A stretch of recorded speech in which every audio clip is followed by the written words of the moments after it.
Ωραία. Λοιπόν, να μιλήσουμε με τον κύριο Αγγελάκη. Κύριε Αγγελάκη, καλησπέρα σας. Καλησπέρα. Λοιπόν, για πέστε μου, μαζέψατε το 5% και τι ενέργειες θα κάνετε? Κοιτάξτε να δείτε, εμείς έχουμε ξεκινήσει 2 μήνες τώρα, γιατί αντιδρούμε σε αυτή την προσπάθεια που γίνεται σε βάρος της επένδυσής μας και του ταχυδρομικού ταμιευτηρίου. Και η εκπομπή μας συμφωνεί με αυτή την αντίδρασή σας. Δεν άκουσα. Λέω, η εκπομπή μας συμφωνεί με την αντίδρασή σας και εμείς είμαστε αντίθετοι. Ναι, να σας πω για ποιο λόγο όμως, γιατί είναι τραγικό. Δηλαδή, δεν μπορεί δεν μπορεί ο μέτοχος το πρώτον να μην ερωτάται αν έχει διάθεση να ανακεφαλαιοποιήσει το ταχυδρομικό ταμιευτήριο, την τράπεζά του. Στην αγροτική σας θυμίζω ότι έγινε το ερώτημα στο μέτοχο που ήταν το δημόσιο και ο οποίος απάντησε ότι δεν θέλει να συμμετάσχει στην ανακεφαλαιοποίηση. Σε εμάς δεν έχει απαντήσει και υπάρχει και ένα 45% των μετόχων, οι οποίοι, που κατέχουμε το 45% των μετοχών, οι οποίοι μπορούμε να καλύψουμε το μέρος της ανακεφαλαιοποίησης που αναλογεί στο μέτοχο. Αυτό λοιπόν δεν έχει γίνει, γι' αυτό λοιπόν και ζητάμε ήδη να συγκληθεί η Γενική Συνέλευση των Μετόχων, προκειμένου οι ίδιοι οι μέτοχοι να αποφασίσουν αν θα συμμετάσχουν στην ανακεφαλαιοποίηση ή όχι. Πότε θα το ζητήσετε αυτό? Αυτό ήδη το θα ζητήσει από την προηγούμενη εβδομάδα. Και από ό,τι γνωρίζω, το Διοικητικό Συμβούλιο του Ταχυδρομικού Ταμιευτηρίου απέφθινε υπόμνημα στην διοίκηση της Τράπεζας της Ελλάδας, την οποία την ενημερώνει ότι προτίθεται να συγκαλέσει Γενική Συνέλευση των Μετόχων προκειμένου να αποφασίσουν οι μέτοχοι. Εμείς ήδη συγκεντρώνουμε το 5% και θα καταθέσουμε ως έχοντες το καταστατικό της μειοψηφίας την αίτηση να συγκληθεί η Γενική Συνέλευση από το Διοικητικό Συμβούλιο αύριο κιόλας. Τηλεθεατές μας ζητάνε το τηλέφωνό σας για να σας πάρουν τηλέφωνο. Πού μπορούν να σας βρούνε? Έχουμε ένα site στο διαδίκτυο που έχουμε όλα τα τηλέφωνα και όλες τις πληροφορίες. Σας ευχαριστώ πολύ για την ερώτηση. Το site είναι το www.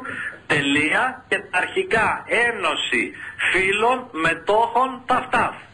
Ένωση Φίλων Μετόχων ΤΑΦΤΑΦ. Οπότε μπορεί να διαβάσουν αυτό το site και να ενημερώσουν. Τι τελεία είναι, gr.com, τι? Συγγνώμη, .gr. Να σας κάνω μια ερώτηση, θα μου επιτρέπετε. Παρακαλώ. Κοιτάξτε, έχουμε δύο στοιχεία. Έχουμε μια προειδοποίηση της Ευρωπαϊκής Κεντρικής Τράπεζας προς την Τράπεζα της Ελλάδος, η οποία λέει ότι θα πρέπει σε πολύ σύντομο χρονικό διάστημα να διευθετηθεί και να ολοκληρωθεί το θέμα του ταχυδρομικού ταμιευτηρίου. Ιδάλλως έχει προειδοποιήσει η Ευρωπαϊκή Κεντρική Τράπεζα ότι θα αποσύρει την όποια παρεχόμενη ρευστότητα δίνει στο ταχυδρομικό ταμιευτήριο μέσω του ELA. Και ταυτόχρονα ξέρουμε και τις πραγματικές κεφαλαιακές ανάγκες του ταχυδρομικού ταμιευτηρίου, 3,7 δισεκατομμύρια. Σας άκουσα προηγουμένως που είπατε ότι οι ιδιώτες μέτοχοι, αυτό το 45 περίπου της 100, θα μπορούσαν να καλύψουν ένα μέρος αυτής της κεφαλαιακής απέτησης. Εσείς πιστεύετε παρόλα αυτά ότι σε τόσο μεγάλα ποσά, με τόσο μεγάλες κεφαλαιακές απαιτήσεις, με τόσο σοβαρά θέματα, θα μπορούσαν οι ιδιώτες μέτοχοι να καλύψουν αυτή την τεράστια κεφαλαιακή απέτηση του ταχυδρομικού ταμιευτηρίου?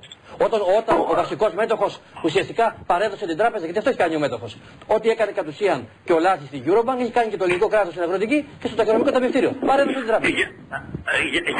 Γιατί λοιπόν το ελληνικό δημόσιο δεν πουλάει τις μετοχές του το 34%?